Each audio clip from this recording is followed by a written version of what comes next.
Coach, good morning. Thanks for being with us. While we wait on questions, would you mind commenting as your team prepares to host Alabama on Saturday night?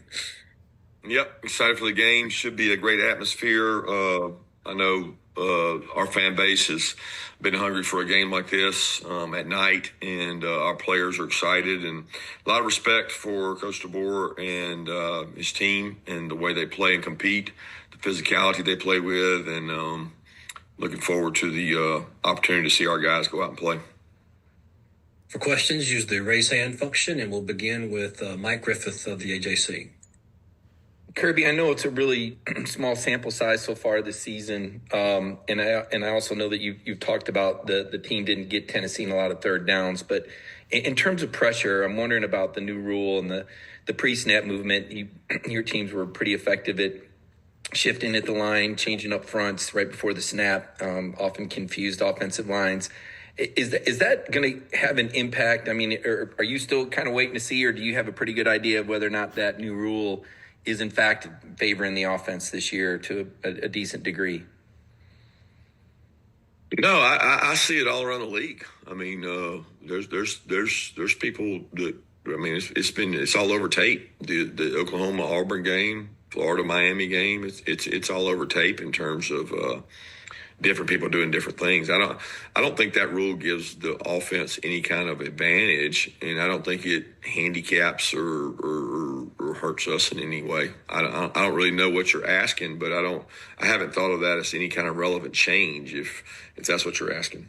The pre-snap movement and the defenses, I think that now that there's only so much shifting you can do right before the snap, I guess I just wondered why they made the rule if there wasn't going to be some significant reason behind it. You were on the rules committee, so maybe you can give me some background on that. No, the only thing that changed was the method with which you go about it. You can still do the movements, and teams are still doing them. They're still all across our league. So I don't think it's been a significant change. Okay. Thanks, Coach. Next to be Brett Martell of the Associated Press.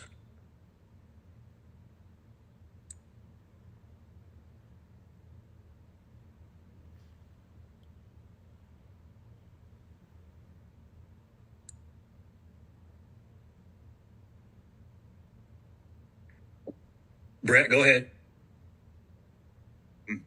Can you hear me now? Yeah, we got you. Yeah, okay. I thought I unmuted. Sorry.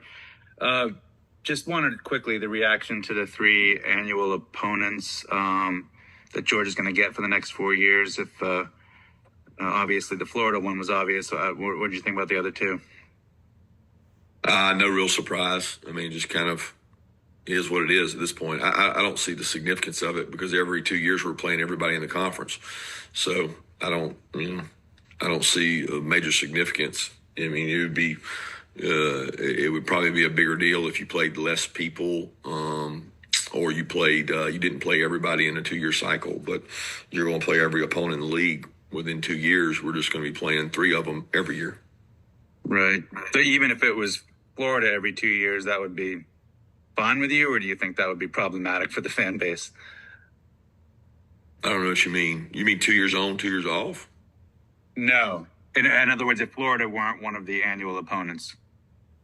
You know what I'm saying? So like, you're saying like if they weren't one of our 3, I mean, yeah, there's probably some people that are upset that Tennessee's not an annual opponent. I mean, it's a border rivalry. We have people all over our borders, so it's hard to keep all the traditional rivalries. You can only do so many, and I'm sure people would be upset about it, and some people wouldn't care. It's just all relative to where you're from and what your history with Georgia is.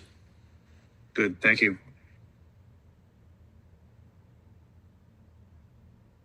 Next is David Oven of The Athletic.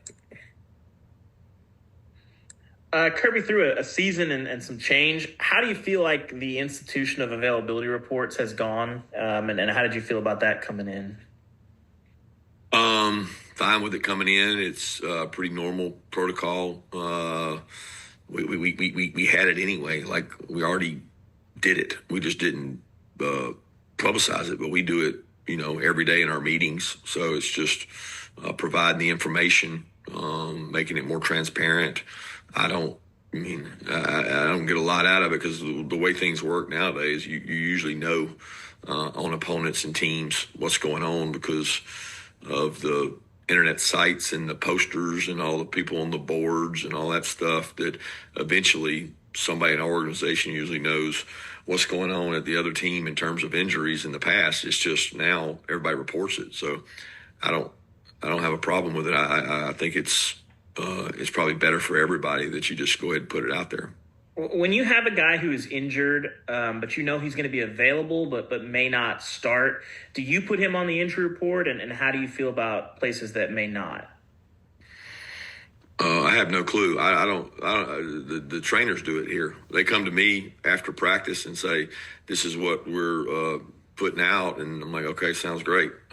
I mean, it's really their choice because they ultimately control whether a guy's available or like doubtful, questionable. I mean, those words all to me almost mean the same, but they're percentage based on what's the chances he's going to play. I just go off what the trainers tell me.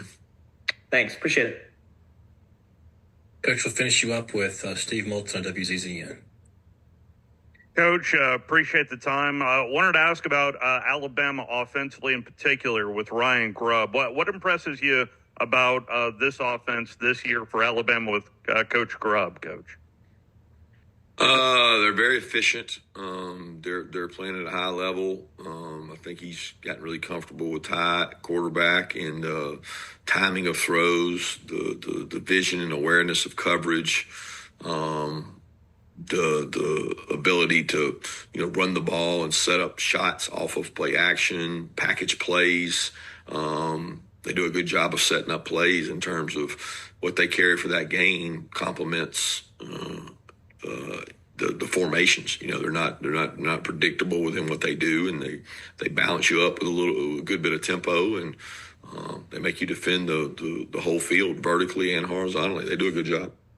And Coach, if I heard you right, you referenced Alabama playing on a sloppy field in that first game against Florida State. What's the significance of that in particular when evaluating another team's offense, Coach? Well, it's relative to how they play. Sometimes in those conditions, you don't get to play the exact style that you want to play. And, we've all coached and seen games where it was either raining during the game, which I think it was there, or the conditions were not great. It's just, sometimes you don't get to be who you want to be in those conditions. You just have to go play the game, especially if the conditions change during the game. So I just think those conditions in that game had some effect on the game, because you don't get to play like you want to play. Sometimes you have to play the game differently when the weather's like that. Thank you, Coach. Coach, thank you for your time today. Thanks.